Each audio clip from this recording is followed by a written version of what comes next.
अस्सलाम वालेकुम dear students, lecture number 18 में मैं आप सबको वेलकम कहता हूं। आज के इस लेक्चर में हम डिस्कस करेंगे एक्सरसाइज नंबर 3.3 क्वेश्चन नंबर 6 को। और मुझे उम्मीद है कि इससे प्रीवियस लेक्चर्स में आपने क्वेश्चन नंबर 5 तक अच्छे तरीके से एक्सरसाइज नंबर 3.3 को प्रैक्टिस कर लिया होगा। तो बोर्ड की तरफ चलते हैं और क्वेश्चन नंबर 6 को देखते हैं कि उसमें हमने क्या चीज़ फाइंड आउट करनी है। तो क्वेश्चन नंबर 6 में वो हमें कह रहा है कि find the value of x if determinant of 3 minus 1x 131 x 40 is equal to -30। तो सिंपली आप क्या करेंगे जी, यहाँ पे आप इसका सबसे पहले डिटर्मिनेंट को वैल्यूएट करेंगे और वो इज इक्वल टू ऑलरेडी आपको -30 के इक्वल दिया हुआ है, तो वहाँ से हम x की वैल्यू इजीली फाइंड आउट कर लेंगे। 3 × 3 का डिटर्मिनेंट आपको फाइंड आउट करने का तरीका ऑलरेडी मालूम है। हम क्या करते हैं, 3 लिखते हैं और बाकी जो आपने फर्स्ट एलिमेंट लिया उसकी रो और वो कॉलम आप छोड़ देते हैं। बाकी जो एलिमेंट्स बचते हैं उनका आप क्या बना देते हैं, डिटर्मिनेंट बना देते हैं। इसी तरह से आप यहाँ पे क्या लिखते हैं जी, -1, और फिर आपने जब यहाँ पे 1 लिया है तो आप ये रो और ये कॉलम आप छोड़ देंगे, तो आप बाकी जो एलिमेंट्स आपके पास बचेंगे उनका आप डिटर्मिनेंट बना लेंगे। एंड ये आपके पास क्या आ जाएगा, +x and -1 x3 and 1 which is equal to -30। Now आगे जस्ट सिंपली इसे इवेल्युएट कर लेंगे। इवेल्युएट करने के लिए आपको पता है कि 2 × 2 का डिटर्मिनेंट हम कैसे निकालते हैं, प्राइमरी डायगोनल को सेकेंडरी डायगोनल से हम क्या करते हैं, माइनस करते हैं। तो प्राइमरी डायगोनल के अगर एलिमेंट्स को आप मल्टीप्लाई करें तो 3 × 0 which is equal to 0, -4 × 1 which is equal to 4, -1 into -1 × 0 which is equal to 0, -4x and +x, -1 × 1 which is equal to -1 and -3x is equal to -30। आगे सिंप्लीफिकेशन करेंगे इसकी, तो ये आपके पास आ जाएगा 3 × -4 which is equal to -12 and +4x, और ये आपके पास आने वाला है जी, x को अंदर मल्टीप्लाई कर दें तो ये आपके पास आ जाएगा जी -x और -3x² is equal to -30। Now अब इसे तरतीब दे लें तो ये आपके पास आ जाएगा -3x² +4x -x which is equal to +3x -12 is equal to -30। Now अब आप क्या करें जी, इस 30 को भी आप इस साइड पे ले आए तो ये आपके पास आ जाएगा -12 + 30 is equal to 0। Now -3x² +3x -12 + 30 which is equal to +18 and equal to 0। Now in सब में से हम क्या कर सकते हैं जी, -3 को आप कॉमन ले लें तो आपके पास आ जाएगा x² -x -6 which is equal to 0। अब -3 यहाँ पे मल्टीप्लाई हो रहा है, उधर जाके डिवाइड होगा तो आपके पास आ जाएगा जी x² -x -6 is equal to 0। Now we know that how to solve the quadratic equation। तो क्वाड्रेटिक इक्वेशन को सॉल्व करने के लिए हमारे पास होता है जी x² -x -6 is equal to 0। तो इसके आप फैक्टर बना लें, तो इसके कुछ फैक्टर आपके पास इस तरह से बनेंगे, -3x + 2x -6 is equal to 0। अब इसमें से आप x कॉमन ले सकते हैं तो आपके पास आ जाएगा x -3, और इसमें से आप +2 कॉमन ले सकते हैं तो ये भी आपके पास आ जाएगा x -3। Now x -3 and x + 2 is equal to 0। तो by the zero factor property you will write x -3 is equal to 0 and x + 2 is equal to 0। Now which implies x is equal to 3 and x is equal to -2। तो जी ये आपने यहाँ से x की दोनों values को find out कर लिया है। मुझे उम्मीद है कि इससे नेक्स्ट क्वेश्चन है वो आप इजीली फाइंड आउट कर लेंगे। सिंपली आपने डिटर्मिनेंट को ओपन करना है, वो जिसके भी इक्वल होगा उसको सिंप्लीफाई करना है, वहां से आपके पास क्वाड्रेटिक इक्वेशंस बन जाएंगी। उस क्वाड्रेटिक इक्वेशन को आपने फैक्टराइज करना है तो आपके पास x की वैल्यू आ जाएगी। आई होप कि आपको क्वेश्चन नंबर 6 की अच्छे तरीके से समझ आ गई होगी। अब हम मूव करते हैं क्वेश्चन नंबर 7 की तरफ।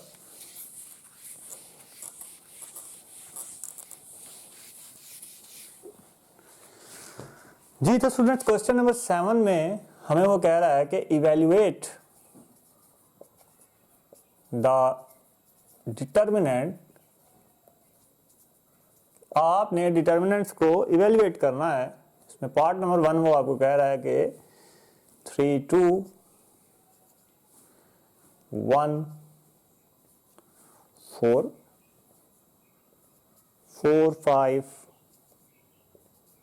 2 and 1 2 0 minus 3 minus 2 7 3 5 6। जी तो स्टूडेंट्स, हमने 9th क्लास में सीखा था 2x2 डिटर्मिनेंट को फाइंड आउट करने का तरीका।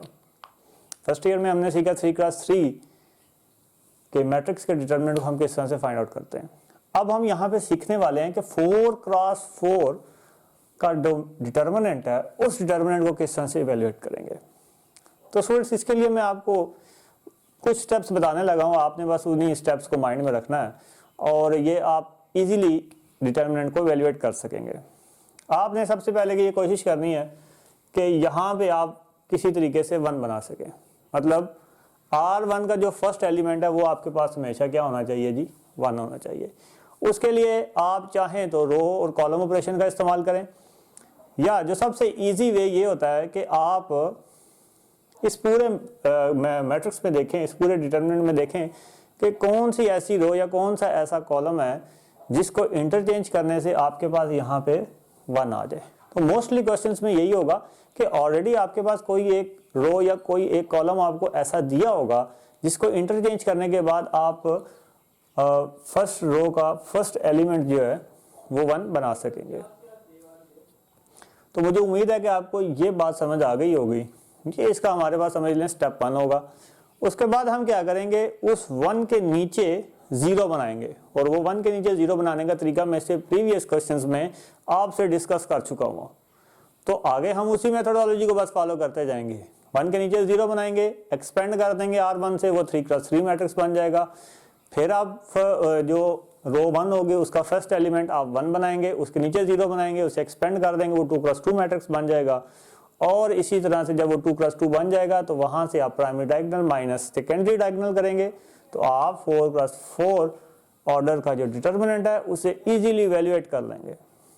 तो लेट्स स्टार्ट द क्वेश्चन जी। सबसे पहले हमारा फर्स्ट टास्क क्या होगा कि R1 का जो फर्स्ट एलिमेंट है वो आपके पास क्या होना चाहिए जी, 1 होना चाहिए। अब वो 1 कैसे हो सकता है कि अगर मैं क्या करूं, R3 और R1 को आपस में क्या कर लूं, इंटरचेंज कर लूं, कि इंटरचेंज R3 बाय R1, सो आपके पास क्या आ जाएगा 1 2 -3 एंड 5, और सेकंड आपके पास R2 इसी तरह रहेगी क्योंकि उसमें तो हमने कोई ऑपरेशन नहीं ऑपरेट किया, और यहाँ आपके पास आ जाएगा 3 4 2 एंड 7, और फोर्थ वन आपके पास एज इट इज रहेगी क्योंकि हमने उसके ऊपर कोई भी ऑपरेशन ऑपरेट नहीं किया। अब इसके बाद हमारा टास्क क्या होता है कि इस 1 के नीचे हमने क्या बनाना होता है, 0 बनाना होता है। यहाँ पे जो मर्जी चेंजिंग आती जाए, जो भी स्ट्रक्चर बनेगा हमें उससे कोई गर्ज नहीं, हमें जस्ट इस 1 के नीचे 0 बनाना है। तो इस 1 के नीचे 0 बनाने के लिए मैंने आपको बताया हुआ है, ऑलरेडी समझाया हुआ है इसे प्रीवियस क्वेश्चन में। आप क्या करेंगे, R2 - 2 R1, उसके बाद R3 - 3 R1 and R4 - 4 R1। आप इस तरह ये ऑपरेशन लगाएंगे तो आपके पास आ जाएगा जी, क्योंकि आप R1 से ऑपरेशन लगा रहे हैं तो R1 के ऊपर तो कोई चेंजिंग नहीं आएगी, वो तो एज इट इज रहेगा। वो आ जाएगा आपके पास 1 2 -3 एंड 5। तो 2 - 2 क्योंकि आपने R1 को 2 से मल्टीप्लाई किया हुआ है तो क्या आ जाएगा 2 - 2 which is equal to 0, 5 - 4 which is equal to 1, 0 plus 6 which is equal to 6 and 3 minus 10 which is equal to -7. Now 3 minus 3 which is equal to 0, 4 minus 6 which is equal to -2, and 2 plus 9 which is equal to 11, and 7 minus 15 which is equal to -8. 4 minus 4 which is equal to 0, and 1 minus 8 which is equal to -7 -2 +12 which is equal to 10 and 6 -20 which is equal to -14. Now we know that कि अगर 1 के नीचे आप 0 बना दें तो आप expanding bye R1 करके इसे 3x3 मैट्रिक्स बना सकते हैं। तो नेक्स्ट स्टेप क्या होगा जी, एक्सपेंडिंग बाय R1। तो जब आप इसे R1 से एक्सपेंड करेंगे तो ये आपके पास आ जाएगा। आप क्या करते हैं, वो कॉलम और वो रो आप क्या कर देते हैं जी, छोड़ देते हैं। बाकी जो एलिमेंट्स आपके पास बचते हैं उनका आप डिटर्मिनेंट बना लेते हैं। 1 -2 -7 6 11 and 10 -7 -8 -14।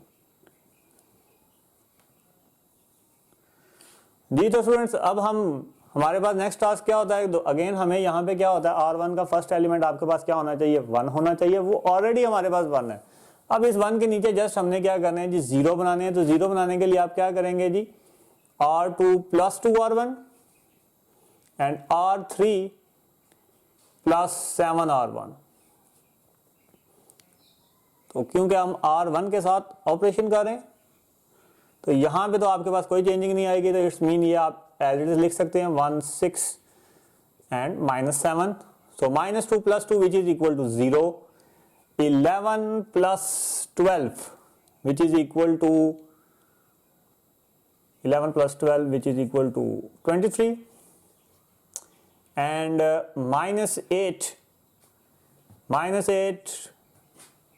-14 which is equal to -22, -7 + 7 which is equal to 0 and 10 + 42 which is equal to 52 and -14 -7 7 are 49।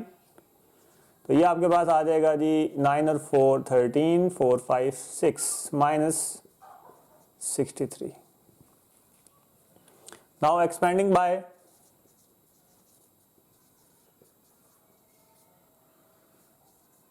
R1 you will get ये फर्स्ट रो और ये कॉलम आपस में क्या हो जाएंगे जी, चलो हो जाएगा। तो आपके पास आ जाएगा 23 52 -22 एंड -63। तो इससे आगे आपने इसे इवेल्युएट कर लेना है क्योंकि 2x2 मैट्रिक्स का डिटर्मिनेंट आपको फाइंड आउट करना आता है। तो आई होप स्टूडेंट्स आपको यहाँ पे समझ आ गई होगी। इसमें आप प्लस माइनस की मिस्टेक्स देख लीजिएगा बट ओवरऑल इसकी मेथोडोलॉजी यही है। ठीक है स्टूडेंट्स, तो अब हम मूव करते हैं नेक्स्ट क्वेश्चंस की तरफ। Next question which is very important, question number 8 में वो हमें कह रहा है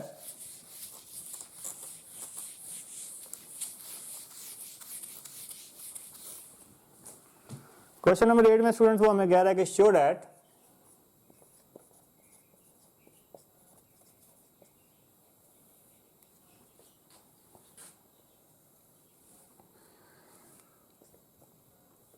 x1 1 and 1 1x 1 1 1 1 x1 and 1 1 1 x which is equal to x plus 3 x minus 1 whole cube। देखिए स्टूडेंट सबसे पहले हम यही करेंगे, x plus 3 को बनाने की कोशिश करेंगे। इस तरह के हम काफ़ी क्वेश्चंस पहले भी कर चुके हैं तो एक और सही x1 1 1 and 1 x 1 1 1 1 x and 1 1 1 1 and x। जी तो स्टूडेंट सबसे पहले आप क्या करें जी, adding c1 plus c2 plus c3 which implies ये आपको क्या देगा जी, c1 देगा। तो आपके पास आ जाएगा जी, जब आप c1 में c2 और c3 को आपस में ऐड करेंगे तो वो आपके पास क्या आ जाएगा जी, x प्लस 3 आ जाएगा। यहाँ पे भी आपके पास x प्लस 3 आ जाएगा, यहाँ भी आपके पास x प्लस 3 आ जाएगा और यहाँ भी आपके पास x प्लस 3 आ जाएगा और बाकी आपके पास कोई चेंजिंग नहीं आएगी। 1x 1 1, इसी तरह से 1 1 x1 1 1 1 and x। Now students, हमें मालूम है कि अगर आपके पास C1 या R1 या किसी भी कॉलम या किसी भी रो में कोई एलिमेंट कॉमन आ जाए तो हम उसे कॉमन ले लेते हैं। तो taking x plus 3 common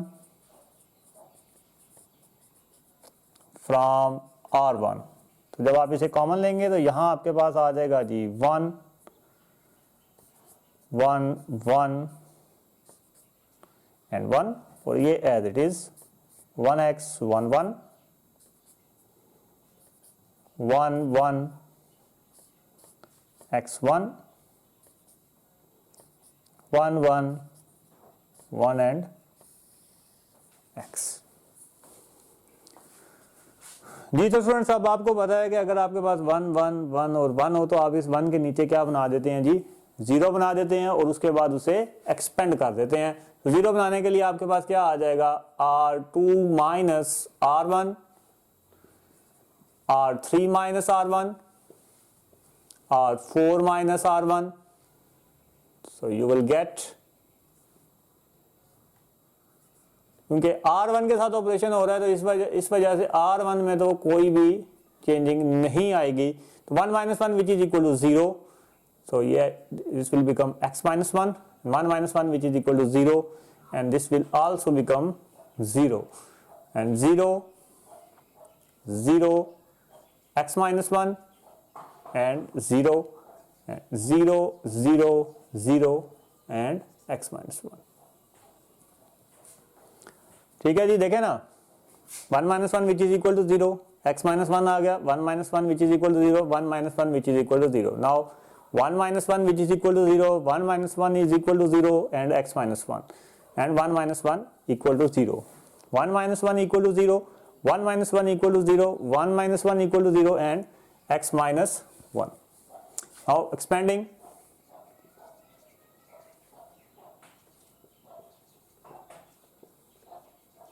from R1 you will get, और आप R1 से इसे एक्सपेंड करें तो आपके पास आ जाएगा x minus 1 0 and 0 0 x minus 1 0 and 0 0 x minus 1। Now taking common from C1, taking common x minus 1 from C1, C2 and C3। तो जब आप कॉमन लेंगे तो ये आपके पास आ जाएगा 1 0 0, तो यहाँ पे आपके पास पीछे x प्लस 3 भी आ रहा है ना, इसे हम भूल ही गए हैं, x plus 3 and x plus 3 और अब आपने कॉमन लिया है x माइनस 1। जब आप तीनों में से x माइनस 1 कॉमन लेंगे तो ये x माइनस 1 होल क्यूब आ जाएगा आपके पास। तो ये आ गया जी 0 1 0 and 0 0 1 which is identity matrix. Identity matrix का हमेशा रिजल्ट आपके पास 1 नहीं आता है, तो आपके पास आ जाएगा जी x plus 3 and x minus 1 whole cube with I3। I hope students आपको इसमें तमाम स्टेप्स की समझ आ गई होगी। Question number 8 is very important question, आपने इसे भरपूर तरीके से प्रैक्टिस करना है। इसे नेक्स्ट लेक्चर में हम इन्वर्स निकालने का तरीका सीखेंगे विच इज़ वेरी इंपॉर्टेंट, उसके रिलेटेड लॉन्ग क्वेश्चन में आपसे पूछा जा सकता है। तो स्टे ट्यून्ड और इसे नेक्स्ट लेक्चर को लाजमी देखिएगा। अल्लाह हाफिज़ and have a nice day.